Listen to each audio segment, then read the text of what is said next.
عمرك حسيتي باللي كاين شخص اخر كياخذ القرارات في بلاصتك؟ فاش كتعصب على شي حاجه تافهه، فاش كتهرب من مواجهه الناس، ولا فاش كتحس بالخوف من الفشل بلا سبب منطقي؟ هذاك ماشي هو انت ديال دابا، هذاك هو الطفل اللي كان فيك شحال هادي وباقي مخبي في شي ركن في الدماغ ديالك. اليوم غادي نهضروا على تاثير الطفوله وكيفاش شي كلمات تقالوا ليك فاش كان عمرك 5 سنين يشكلوا الفشل او النجاح ديالنا واخا حنا دابا في العشرينات. العلم كيقول بلي عقل ديال الطفل من الولاده حتى السن السابعه يكون بحال اونجا يمتص كل شيء بلا فيلتر. في هذه المرحله الدماغ كيكون في ترددات وهي حاله ديال تنويم مغناطيسي طبيعي.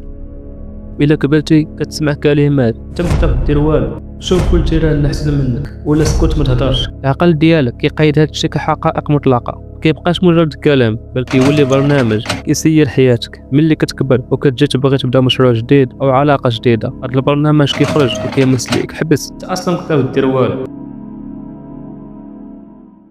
كاينين جروح نفسيه كتسموا صدمات الطفوله الصامته، ماشي بالضروره يكون ضرب او تعنيف جسدي. جرح الهجر، فاش كتحس باللي والديك ما مسالينش ليك، تكبر وانت كتقلب الاهتمام اي واحد وكتخاف بزاف من الفراق.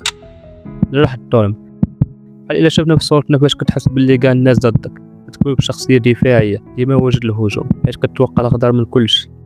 جرح الاهانه، فاش كيتعرض الطفل للتنمر او الضحك قدام الناس، كيكبر وكيقلب على الكمال حيت كيخاف يغلط ويبان صغير قدام الناس.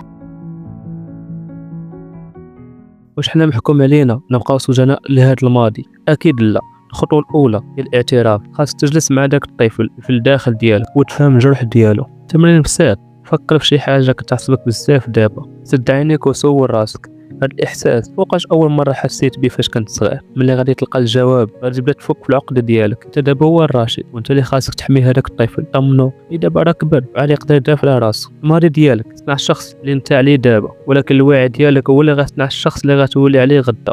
صالح مع طفولتك باش تقدر تعيش مستقبلك. الا وصلتي هاد اللحظه قولي لنا في التعاليق واش فيت ليك حسيتي بطفولتك كتحكم في قراراتك دابا، وما تنساش تبارطاجي الفيديو مع شي حد محتاج يسمع الهضره. معكم قناه لحظه التفكير للفيديو القادم ان شاء الله.